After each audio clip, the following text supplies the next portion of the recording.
Extraordinary announcement from Buckingham Palace late today. Prince Andrew soon no longer a prince. King Charles taking action against his younger brother in the wake of the Jeffrey Epstein scandal. James Longman standing by in London. King Charles just threw Prince Andrew out of the royal family. And it's about bloody time. Before we dive into this absolute royal earthquake, do yourself a favor and hit that subscribe button and smash the notifications bell icon. You'll want front row seats to every jaw-dropping moment we cover here at UK Informate. Now, let's talk about the day King Charles finally said enough is enough. Picture this. Your brother has spent years dragging your family's reputation through the mud, embarrassing the entire nation, and clinging to royal privilege like it's a life raft while scandal after scandal explodes around him. What do?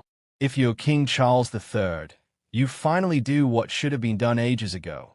You strip him of his royal titles, boot him out of his palatial residence, and essentially tell him his services are no longer required. Welcome to the most dramatic royal family rupture in decades.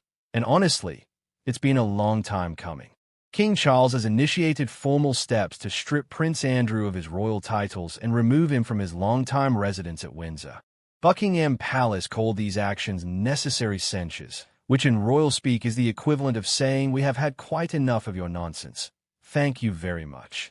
This is not just significant, this is historic. We are witnessing the kind of internal royal family explosion that historians will be analyzing for generations. And at the center of it all is Andrew's catastrophic association with convicted sex offender Jeffrey Epstein.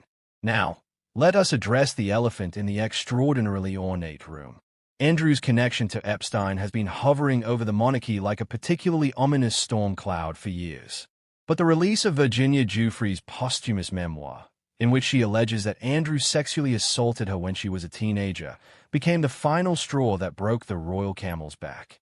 Andrew continues to deny these allegations, but the court of public opinion has already delivered its verdict, and it is not looking favorable for the Duke formerly known as York. Charles's decision to take such drastic action demonstrates just how determined he is to distance the monarchy from this scandal. Think of it like this. Imagine you are running a prestigious family business, and one of your relatives keeps getting involved in increasingly dodgy situations that are absolutely tanking your brand reputation. Eventually, you have to make the tough call and cut them loose, regardless of blood ties. That is essentially what Charles has done here. Except the family business happens to be a 1,000-year-old monarchy, and the stakes involve the future credibility of the entire institution. The significance of this move cannot be overstated. Buckingham Palace does not throw around phrases like necessary censures lightly. This is carefully chosen language designed to convey that these actions were not optional. They were essential to protect the monarchy's integrity. The palace statement makes it abundantly clear that Charles had to act, and act decisively, to prevent Andrew's scandals from further poisoning the royal family's public standing. What makes this particularly dramatic is the personal dimension. This is not some distant relative or minor royal being shown the door. This is the king's own brother, someone he has known his entire life, being formally stripped of the privileges and position he was born into. That takes an extraordinary level of resolve, and it signals that Charles is willing to make incredibly difficult personal decisions if they serve the greater good of the monarchy. He is essentially choosing the institution over his sibling, which must be absolutely agonizing on a human level, but necessary on a constitutional one. Andrew's residence at Windsor has been his home for more than 2 decades. Royal Lodge is not just any property. It is a sprawling 30-room mansion in the heart of one of Britain's most prestigious royal estates. Being removed from such a residence is not merely a change of address.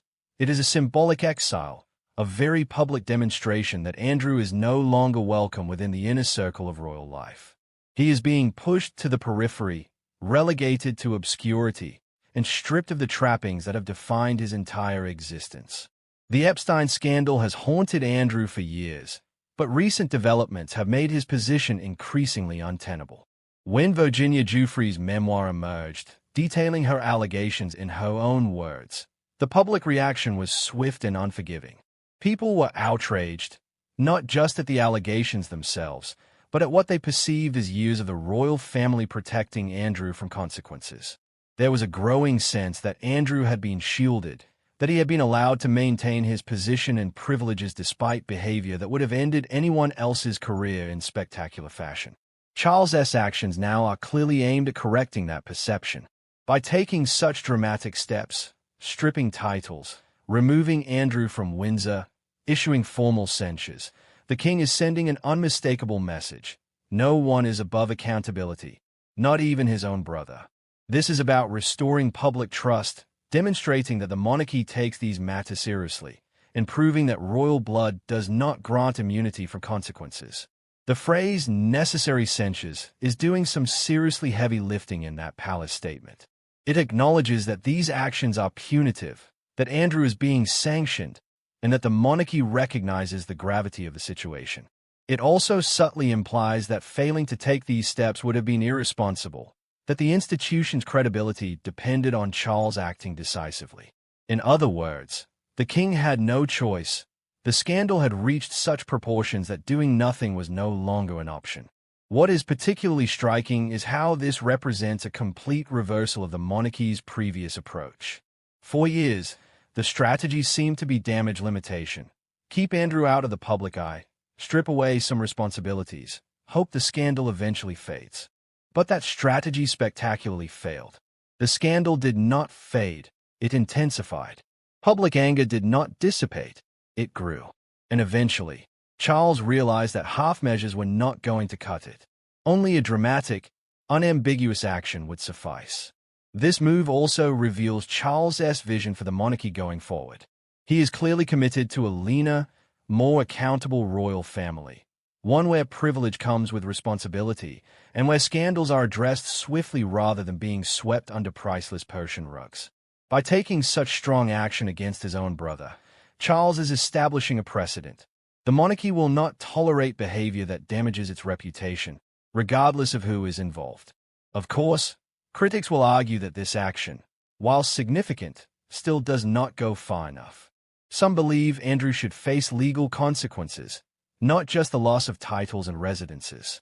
There are those who think the royal family's wealth and influence have insulated Andrew from the kind of accountability that ordinary people would face. These are legitimate concerns, and Charles's actions, while substantial, do not necessarily address all of them.